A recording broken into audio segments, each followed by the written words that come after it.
So we continue to see events that are potentially starting World War III. Experts believe this is the beginning, that we have never been closer to World War III than we are right now. This is very concerning. This should have millions and millions of people extremely worried about what is to come. Today I'm going to explain what recently happened and how some countries are warning that an attack is imminent, and even an attack here on U.S. soil. So I'm going to break all this down in just a moment, explain what is going on and what you should be concerned with moving forward. But again, all I ask is one thing. It takes 2 seconds. Go ahead, hit that like button if you enjoy these daily updates. And now, let's begin.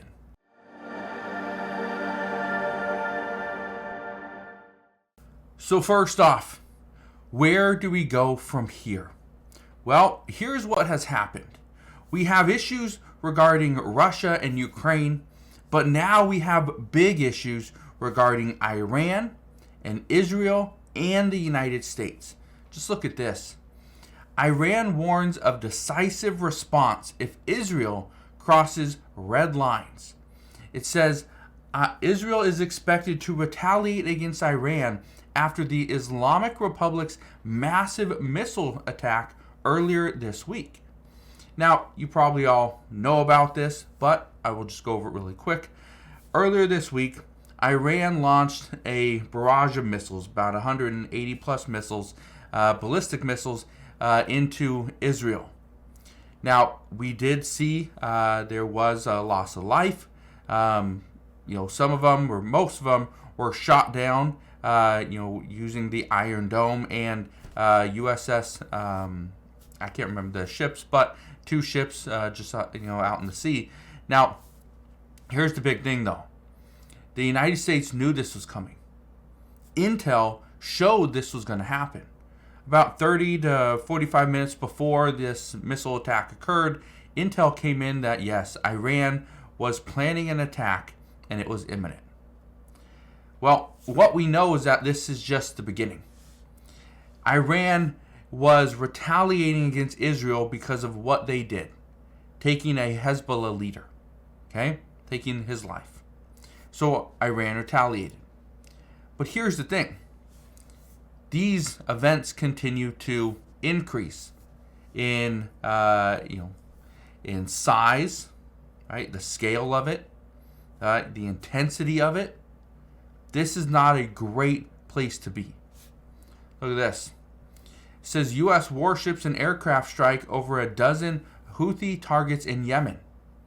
This just happened yesterday, where the United States and, according to reports, the UK, they struck, I believe it was like 15 Houthi targets. Some of these were bases, some of these were weapons, holds. So there's a lot of destruction here. And if you didn't get to see it, go and see that. I did a video on that just yesterday, so go and watch it. But here's where things are at right now. Okay? And this is the concern. It says Taiwan official warns China, Russia, and Iran are working together. Iran is the key right there. Because the United States, we have been doing our best to refrain from going to war with China and Russia. Okay? Russia is dealing with a war with Ukraine right now. The United States has sent billions and billions of dollars to Ukraine, and Russia has warned the United States, do not give them more ammunition. Do not give them more funding. Do not give them more assistance. One of the things that Ukraine has been asking for is long-range missiles that can strike inside of Russia. The United States has those missiles. I believe the UK has those missiles. Right? NATO countries have those missiles.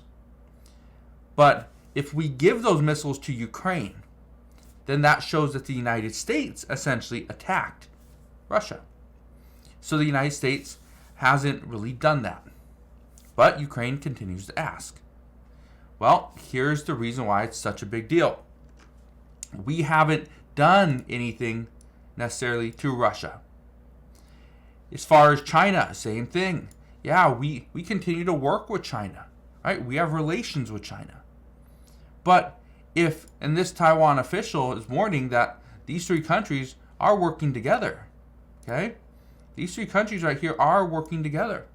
Now, we've known this for some time, that China, Russia, and Iran were going to work together because they have things that the others need.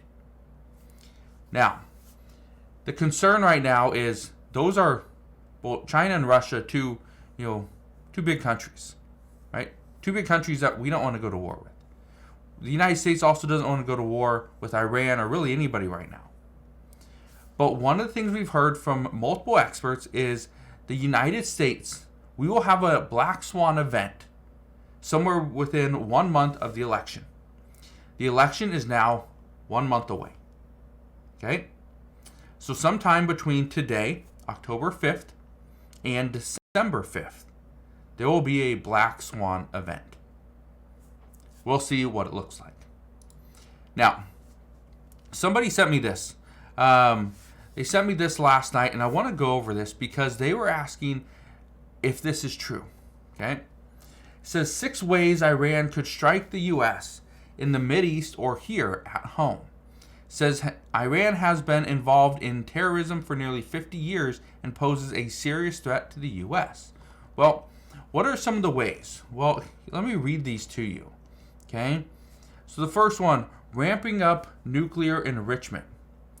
It says already in massive violation of the United Nations inspection regime, Iran proclaimed it in July they would install more than 1,400 centrifuges at the underground Fordo facility. So again, if they can increase their nuclear powers or the threat of nuclear attack, then yes, that could hurt the United States. That's one way they could hit us here at home. Here's another one. Retaliation against American forces. It says many of the recent deployments directed by Secretary of Defense Lloyd Austin are beefing up security against direct attacks from Iran, like the January 2020 ballistic missile attack on U.S. personnel at a base in Iraq. It says U.S. outposts will be on guard against attempted strikes by Iran-backed militia. We've known this for some time. By sending troops to the Middle East, it increases the likelihood that there will be an attack on American forces, which is one of the reasons why it made sense to not send as many troops over to the Middle East. But yet, just this past week, we decided to send an additional 3,000 troops to the Middle East. Yeah, so again, increasing the likelihood there will be an attack. Another one, more Houthi attacks.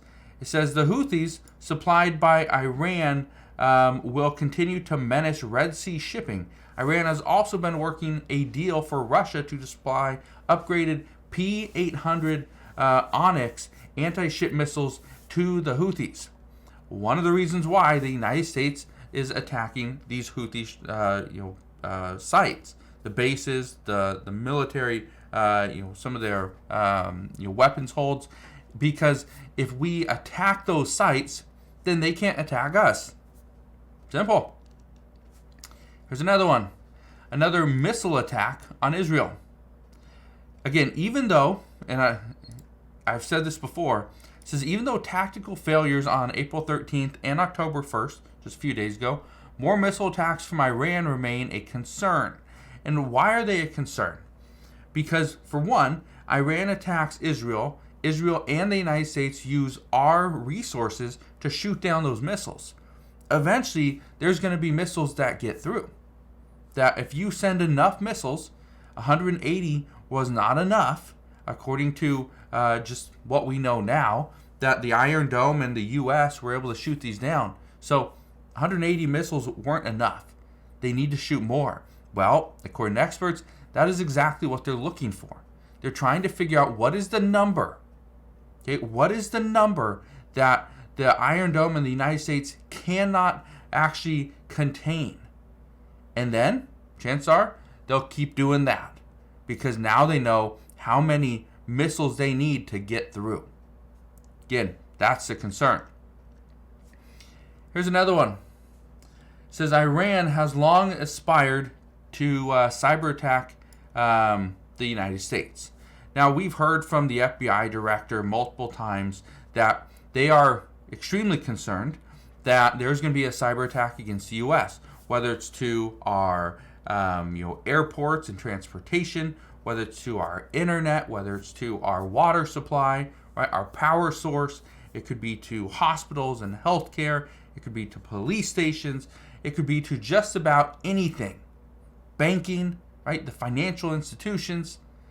That's their concern, is what happens when we do see a massive cyber attack. People will be frustrated for sure, but will they lose a life? We don't know. And then there's this one. Iran could actually assassinate a U.S. leader. Whether it's through them directly, whether it's Iran directly, whether it's one of their military groups, or it's a lone wolf attack that is just inspired by what Iran is doing. Look at this. It says the Director of National Intelligence has briefed former President and Republican nominee Donald J. Trump on real and specific threats to assassinate him. It says, I am surrounded by more men, guns, and weapons than I have ever seen before, Trump posted on Truth Social last week. Sadly, violence against American leaders fits Iran's playbook. So that's where we're at. The ones that I see, okay? Now, yes, Iran is ramping up their nuclear power. We know that. Retaliation against American forces, it is something that they could do because they've done it before. I don't think that is one that they are really going for. More Houthi attacks, I believe this is one that for sure is going to happen. Another missile attack on Israel, again, another thing that experts believe it's just a matter of time and they will do another one. And then a cyber attack on the U.S. It's not just Iran, okay? It's not just China. It's not just Russia. There's other countries as well that are going to manipulate and have an impact on the upcoming election. We don't know exactly how, but experts believe it is coming. So, we'll see what happens moving forward. All we know right now is, yes, World War III is now closer than ever. And this is the concern. So, we'll see what happens. Again, thank you guys for watching. Consider subscribing, and I'll see you guys on the next one.